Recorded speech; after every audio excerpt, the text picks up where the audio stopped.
इचलकरंजीतील सुतारमळा गल्ली नंबर 5 परिसरातील नागरिक पाणी प्रश्नामुळे त्रस्त झालेत. या परिसरात गेल्या काही दिवसांपासून अस्वच्छ आणि मैलायुक्त पाणी येत असल्यानं नागरिकांच्या आरोग्याचा प्रश्न निर्माण झालाय.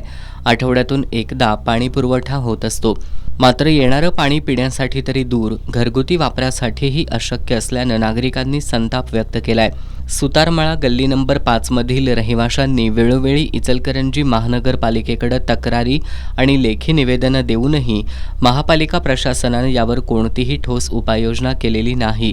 दरम्यान पाणीपुरवठा लाईनमध्ये गळती, सांडपाणी मिसळतंय, जुनी आणि खराब पाईपलाईन यामुळे हे पाणी येत असावं अशी कारणं महापालिका प्रशासन वारंवार देत असल्याचं नागरिकांनी सांगितलंय.